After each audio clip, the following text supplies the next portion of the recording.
Meu nome é meio diferente, né?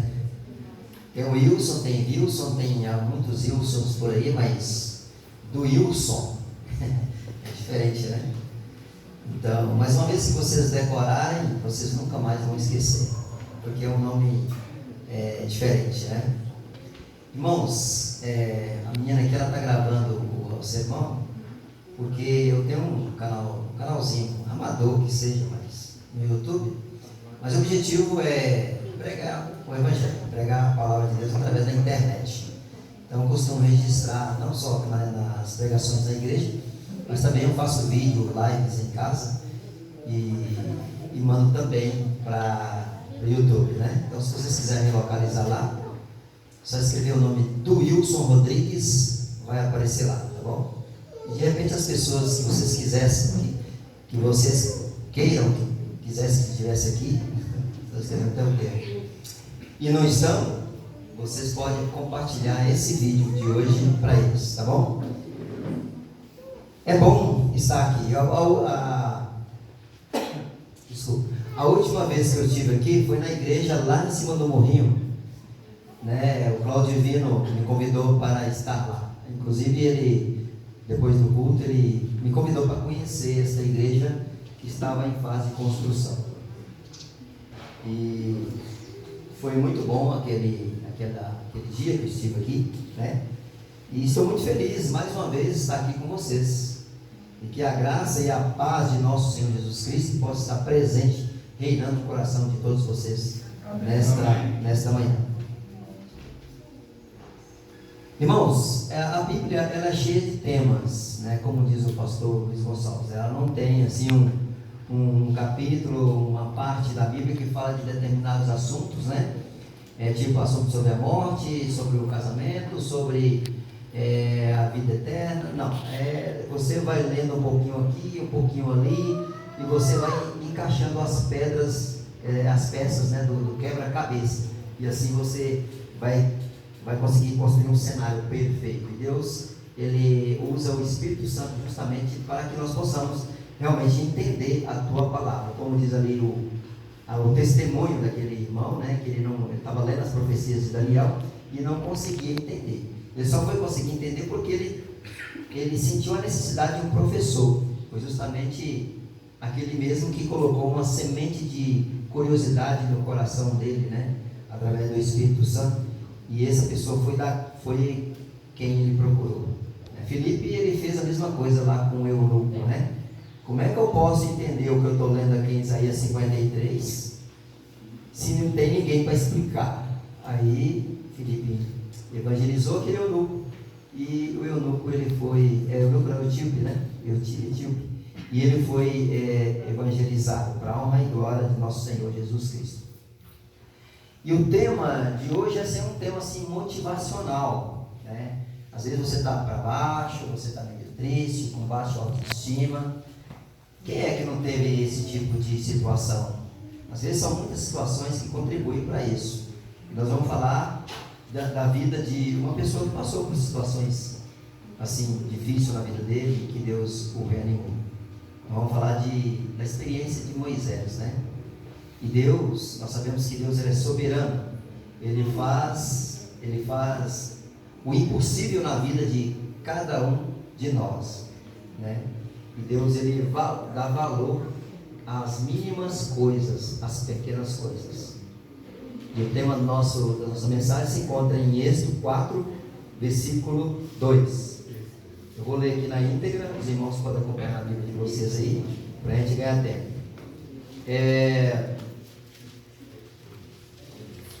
Êxodo 4, versículo 2. Perguntou-lhe o Senhor: que é isso que tens nas mãos? Respondeu-lhe: um bordão ou uma vara, tanto faz, né? Agora, Deus ele fez essa pergunta para Moisés, e Moisés estava onde? Estava no deserto de Midian, né? E da mesma forma que Deus ele fez essa pergunta para Moisés, Ele faz essa pergunta para nós hoje: o que você tem nas tuas mãos? Então, o que Deus tensionava com essa pergunta a Moisés? Ele tensionava convidar Moisés para tirar o seu povo do Egito. Se a gente for dar uma olhadinha lá em Êxodo 3, do 7 a 10, olha o que está dizendo lá. 3, do 7 a 10. Diz assim: disse ainda ao Senhor: certamente vi a aflição do meu povo que está no Egito, e ouvi o seu clamor por causa dos seus exatores. Conheço-lhe o sofrimento, por isso desci a fim de livrá-lo da mão dos egípcios e para fazê-lo subir daquela terra a uma terra boa e ampla, terra que mana leite e mel, o lugar do cananeu, do eteu, do amorreu, do ferezeu, do eveu e do zebuseu. Pois o clamor dos filhos de Israel chegou até mim, e também vejo a opressão com que os egípcios o estão oprimindo. Vem agora e eu te enviarei a Faraó, para que tires o meu povo, os filhos de Israel, do Egito. Então Deus, ele tensionava fazer isso, né? Ele tensionava convidar Moisés para tirar o teu povo do Egito. Mas quando lemos essa pergunta assim, o que tem isso nas tuas mãos, Deus, a pergunta de Deus, né? De uma forma assim casual, nós não vamos perceber o quão essa pergunta é importante, né? Por que Deus fez essa pergunta para Moisés? O que Deus queria ensinar Moisés com isso? Quando Deus faz essa pergunta para nós hoje, o que você tem nas tuas mãos? O que Deus está querendo de você? Quando Deus fez a pergunta para Adão: onde tu estás? Deus estava interessado na posição geográfica de Adão. Deus não sabia onde ele estava? Por que Deus fez essa pergunta? Porque geralmente Deus faz uma pergunta. Interessante que Jesus falou para a mulher samaritana: vai lá e chama teu marido. E a mulher samaritana, ela mesma falou com a sua própria boca: eu não tenho marido. Interessante que Deus chegou para Zaqueu e falou assim: ó, Zaqueu, eu vou pousar na tua casa. Interessante que Zaqueu, naquela oportunidade, ele se sentiu muito importante diante dessa situação. E nós sabemos que a salvação dele foi encontrada em Cristo, tanto é que Zaqueu sentiu no seu coração a necessidade de devolver tudo que tinha roubado, porque ele era tido como ladrão, né, para com seus conterrâneos, com cidadãos ali. E ele confessou com seus próprios lábios que se eu defraudei alguém, eu restituí quadruplicado, né? Então Deus, ele sempre faz essa pergunta. Ao longo da história humana, Deus sempre está fazendo essa pergunta para cada um de nós. Porque Deus, ele não fica apontando os seus defeitos nem os meus. Deus simplesmente, ele quer saber a sua verdadeira condição. Mas é você que tem que contar para ele, não é ele que vai apontar. Porque uma vez que você sabe da sua verdadeira condição, aí você vai entender que você precisa de Deus para que você possa dar continuidade à sua jornada de vida, principalmente nas buscas dos seus objetivos espirituais. O que é a vara? Quando Moisés falou assim: o que eu tenho na minha mão é uma vara. O que esta vara representa? Considerando que Moisés, ele passou cerca de 30 anos, alguns falam 40 anos, né? Conduzindo um cetro, sabe? Esse cetro, ele é símbolo de quê? Símbolo de honra, símbolo de poder. Aquela vara, ela representava o quê, irmãos? Aquela vara representava uma mudança muito grande no estilo de vida de Moisés. Interessante é o seguinte: se você é uma pessoa pobre e de repente você fica rica, é uma guinada na vida, né? Uma mudança de água para vinho, para o bem, né? Você Você não está acostumado com certas coisas que o dinheiro pode comprar, e agora você pode comprar tudo. Agora, o revés é complicado. Você tem tudo, e agora não tem nada. Muitas pessoas entram em depressão, acabam se matando. Interessante que numa crise mundial que teve no passado aí, na época do governo de Lula e Barack Obama, acho que Barack Obama nos Estados Unidos era o governador de lá. Houve uma crise muito grande. Teve um investidor que ele perdeu uma fortuna que ia em torno de bilhões de dólares que ele perdeu. Mas ainda restou alguns bilhões de dólares para ele. Mas ele perdeu muitos bilhões de dólares. Ele ficou tão triste que ele se matou por ter perdido os bilhões de dólares. E quantos bilhões ainda não restavam para ele? Ou seja, o fato de ele ter perdido status, porque dinheiro representa isso, o fato de ele ter perdido status, para ele, ele não aceitava essa condição. Deus, ele tem um propósito na vida de cada um de nós, como teve na vida de Moisés. Moisés, ele passou 40 anos no Egito, sabe? Sendo ali adorado, né? Vocês falam assim, como assim adorado? Sim, o povo do Egito tinha vários deuses, inclusive Faraó era um deles. Então, Moisés, ele seria o quê? Ele seria o sucessor do próximo Faraó. E ele era adorado. Ele tinha lá os escravos à sua disposição. Ele tinha lá todas as mordomias que o mundão, que o Egito pode oferecer. Moisés tinha à sua disposição, sabe? E ele tinha, assim, tensionava voar voos cada vez mais alto. Mas, no entanto, o que aconteceu com Moisés? Moisés, ele saiu voluntariamente lá do Egito? Foi isso que aconteceu? Não, ele saiu o quê? Fugido para proteger a sua vida. Irmãos, há situação na vida que, eu falo assim, na ótica humana, há situação na vida que, às vezes, se você tivesse perdido a vida, seria bem melhor do que o sofrimento que você está passando na atual circunstância da sua vida hoje. Talvez foi isso que aconteceu com Moisés. Infelizmente, os seres humanos, eles têm essa tendência de, quando eles chegam a um certo estágio da vida, ele quer se matar, tanto que tem pessoas que se matam, porque ele chega a uma situação que ele não aguenta mais. Eu acho que o suicídio seria a melhor maneira de aliviar a dor que ele está passando, diante de circunstâncias difíceis, terríveis, que ele não consegue suportar mais. Moisés estava vivendo uma situação difícil, né?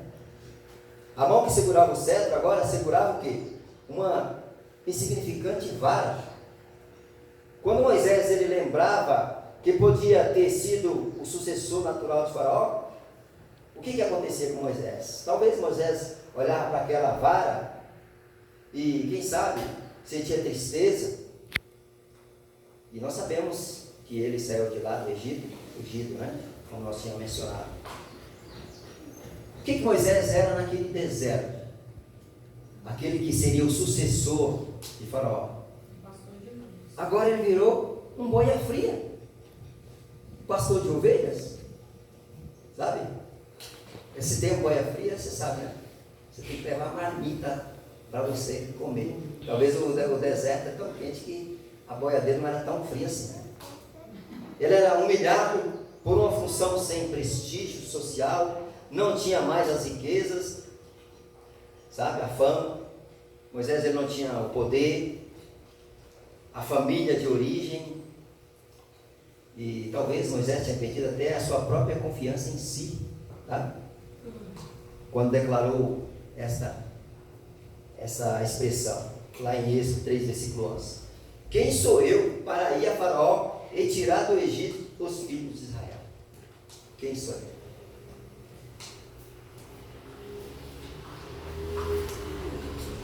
Interessante, irmãos, que quando você coloca a sua vida na mão de Deus, Deus, ele vai cuidar de você. Deus, ele nem nunca, geralmente ele não chama os capacitados, porque os capacitados eles estão cheios já, não tem espaço para Deus usar, porque ele já está capacitado. Eu acredito que Deus não chama os capacitados, ele sempre capacita os chamados, os escolhidos. Então nós nunca poderemos chegar para Deus e falar assim: Senhor, eu sou uma pessoa eloquente, eu falo muito bem, eu sou uma pessoa ideal para ser o diretor desta igreja, para ser pastor, eu sou uma pessoa ideal para estar na direção da escola sabatina. Se você chegar isso para Deus, ele vai falar assim: você, infelizmente, você não está capacitado. Porque Moisés estava vazio, totalmente vazio, pois é essa condição que Deus quer de mim e de você, para preencher você com o Santo Espírito dele. Amém. No divã de Deus, né? Diante disso, a primeira preocupação de Deus foi verificar o que Moisés pensava de si mesmo. Por isso a pergunta, tá? Porque além da idade já bem avançada, Moisés ele estava marcado pelos desgastes de um trabalho braçal, com as mãos calejadas, rosto queimado pelo sol, aquele sol escaldante do deserto. Moisés estava esturricado ali de tanto tomar sol naquele deserto. Ele estava muito cansado, porque ele fugia, ele cuidava de ovelha. A aparência de um jovem príncipe já não existia, sabe? Não se observava mais no espelho com as mesmas referências agradáveis. Interessante que os percalços da vida fazem isso com a gente. A gente sofre demais. O tempo vai passando e a gente vai envelhecendo. Às vezes a gente olha assim no espelho e fala assim: eu não sou tão bonito como era antes. Às vezes acontece isso com muitas pessoas que se preocupam muito com a aparência física. O sofrimento, o que pode mais causar desgastes físicos numa pessoa, até mesmo aparecer doença, é o sofrimento físico. Preocupação, isso mesmo. Então, por conta disso, no diálogo com Deus, ele mostrou-se inseguro, com baixa autoestima, não tinha mais as mesmas aspirações, nem para si e nem para o seu povo. Moisés, irmãos, ele não estava bem psicologicamente. Era isso que estava acontecendo com Moisés. Mas Deus o escolheu mesmo assim e o convidou para ser o seu companheiro na luta para libertar o povo. Então Deus ele quis que Moisés se sentisse útil. Deus ele queria que Moisés se sentisse necessário, que se sentisse acolhido e importante para Deus. Era isso que Deus queria. Depois disso, o próximo passo foi restaurar a confiança de Moisés, em Moisés, né? Ou seja, restaurar a confiança de Moisés também em Deus. Nós temos que confiar em Deus, porque Deus é soberano. A partir do momento que você olha para Deus, você vai perceber que quem está do teu lado não é um Deus de barro, um Deus de pedra, um Deus inerte, sabe? É um Deus vivo. Eu até mesmo comento com o meu amigo ali, Brito, o tamanho da grandeza de Deus, baseado na sua criação. Uma coisa que me deixa bastante impressionado é o universo, esse espaço sideral, o tamanho do universo. Só a Via Láctea, que é onde está o planeta Terra, né? O sistema solar, de uma extremidade a outra extremidade da Via Láctea, são 100 mil anos-luz de viagem. Cada ano-luz corresponde a 10 trilhões de quilômetros. Imagina a luz na velocidade de 300 mil quilômetros por segundo, viajando 100 mil anos para atravessar de um lado da Via Láctea a outra Via Láctea. E no universo observável são trilhões de galáxias que existem no universo. Isso no universo observável. São trilhões de galáxias. Tem galáxias que têm muitos trilhões de estrelas. A Y Canis Majores é uma das estrelas mais grandes que já foi identificada. Um jato supersônico viajando na barreira do Sol, viajando na barreira do Som, que seria em torno de 4.000 km por hora. Ele daria uma volta em torno dessa estrela, demoraria 1.100 anos para dar uma volta. O Sol, que é uma estrela de quinta grandeza, né? Por que quinta grandeza? Porque o Sol, apesar de ser muito grande, ela é pequena em relação às outras. Dentro do Sol, cabe 1 milhão de planeta Terra. Irmãos, o universo é muito grande. A gente é um grão de pó diante de um universo tão grande. A teoria fala que pode até existir multiversos. O universo é uma bolha que tem aqueles bilhões, trilhões de galáxias. E existem outras bolhas que têm outros universos ao longo desse vácuo do espaço sideral. Tudo isso Deus criou com a sua palavra. Então, se Deus, Ele é tão grande assim, por que nós temos que render a nossa vida ao pessimismo, à mediocridade? Nós temos que elevar nossos pensamentos aos céus, e só lá de cima nós vamos olhar para baixo e vai ver que nossos problemas são tão pequenos diante de um Deus tão grande. Amém. Deus é tremendo, irmãos. Você não sabe o poder que tem do teu lado aí. Então, por que nós temos que lamentar? Ó céus, ó terra, ó morte, ó vida, ó azar. Não foi assim que o povo de Israel saiu do Egito? Que é para demorar quanto tempo para chegar lá? 40 dias. Demorou quanto tempo? 40 anos. Porque o povo falava: ó céus, ó vida, ó azar, ó morte.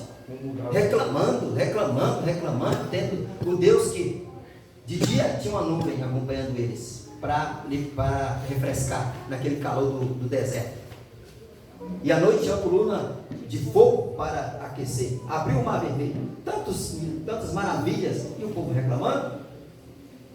Deus ele queria o quê? Restaurar a confiança de Moisés nele, em Deus, no seu infinito poder. Daí a pergunta: o que é isso nas tuas mãos? Então Deus mostrou que qualquer coisa que entregamos a Ele pode se transformar em um poderoso instrumento, ainda que seja apenas uma pequena vara.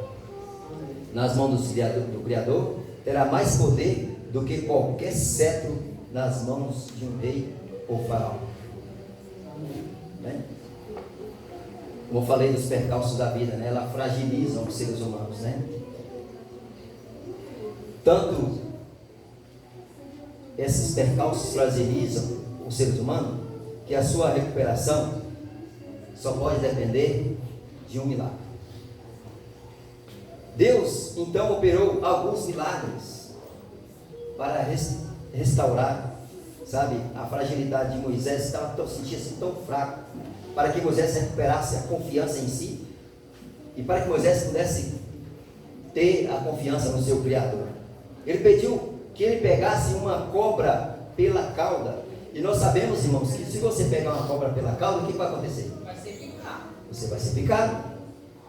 O certo é você pegar pela cabeça, para imobilizar ela. Mas Deus pediu para Moisés pegar uma cobra pela cauda, e em seguida, lá em Êxodo 4, versículo 4, Deus refutou uma série de desculpas de Moisés. Olha o que Moisés falava.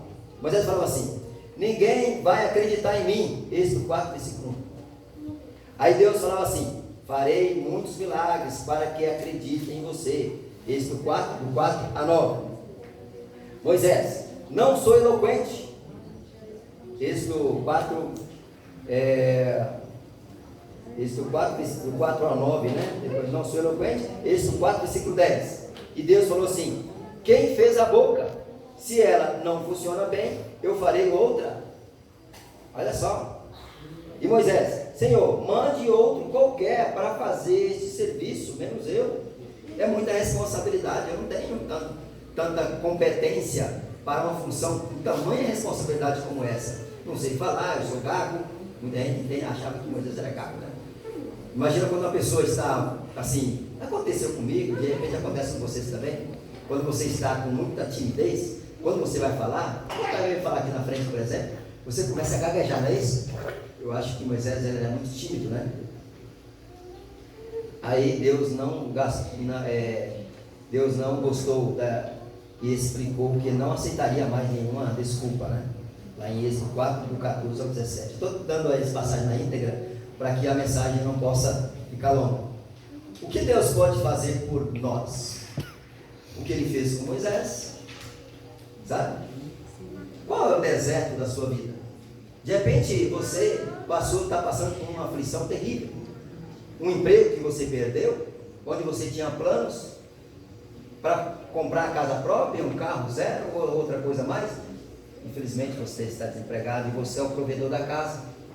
Dizem que o trabalho dignifica o homem e é a coisa mais certa que tem. Quando o homem ele fica desempregado, ele se sente inútil, porque ele precisa produzir. Porque quando ele está parado, ele não está produzindo nada. De repente você está passando por esse deserto, como Moisés estava no deserto de Midian, talvez você também está passando por esse deserto. Um ente querido da sua família, que você perdeu, uma pessoa tão querida que você não conseguiria viver sem. De repente você está passando por esse deserto na sua vida. Qual é o deserto da sua vida? Da mesma forma que Deus restaurou a confiança de Moisés em si mesmo e em Deus, Ele vai fazer isso com você. Amém. Amém.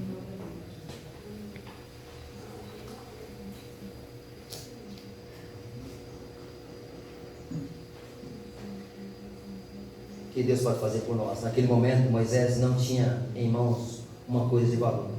E era só o que ele tinha na mão era só uma vara que fora quebrada de um arbusto qualquer, e uma vara sem nenhum valor sentimental, histórico, comercial.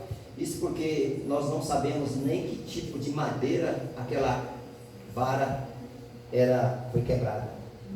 Mas o importante é saber que era a única coisa que Moisés tinha naquela hora. Era a única coisa que Deus queria usar através de Moisés para fazer os seus milagres. Moisés, o que ele fez? Ele lançou a vara diante de Faraó e ela se transformou em uma serpente. Tocou as águas do rio Nilo com ela e as águas se transformaram em sangue. Estendeu sobre as águas do Egito e elas estendeu sobre sobre as águas do Egito e elas produziram rãs. Introduziu-a no pó da terra e cada grão de areia tornou-se em que mesmo? Piolho. Apontou para o céu e o que houve? Apontou para o céu, o que houve? Chuva de pedras e fogo. Olha só. Quando tocou nas águas do Mar Vermelho, o que aconteceu? O Mar Vermelho se abriu. Ergueu-se sobre os amalequitas e essa tribo guerreira foi derrotada. Tá?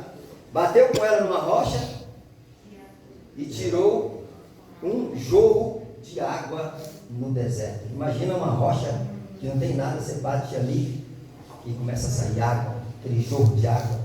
Tudo isso é feito com a vara de Moisés.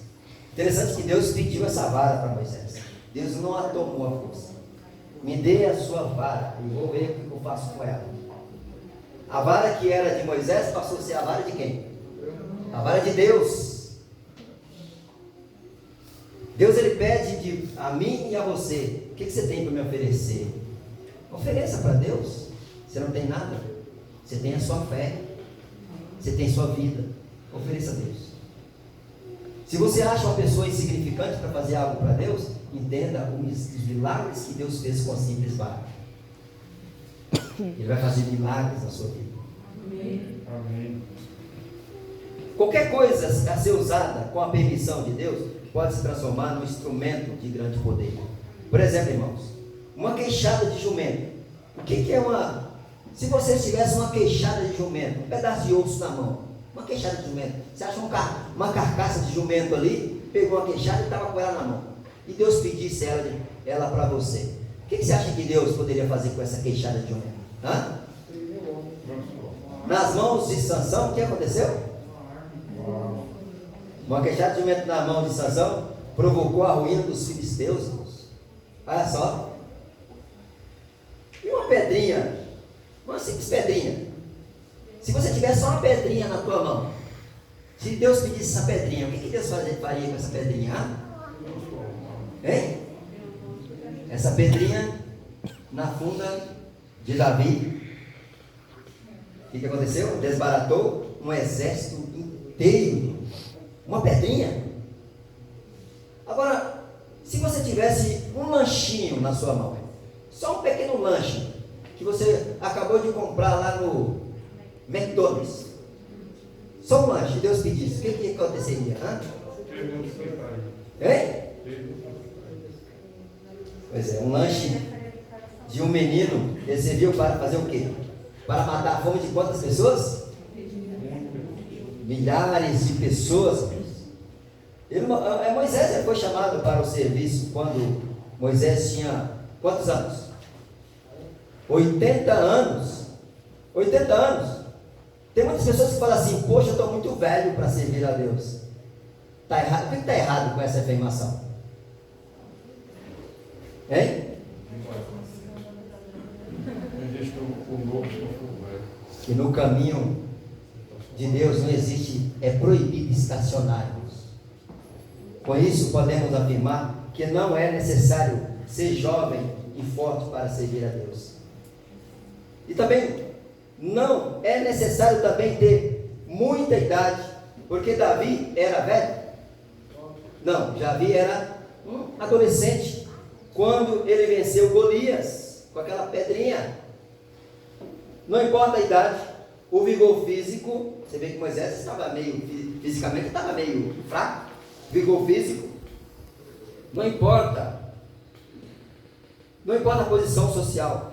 Só é necessário que as pessoas confiem em Deus e aceitem as suas orientações para que um milagre aconteça na vida. Só isso você tem que fazer. Talvez você ache que não tem muito para oferecer. Entenda uma coisa, lembre-se disso, que Moisés só tinha um pedaço de pau, uma vara, e Deus foi capaz de fazer coisas maravilhosas com ela.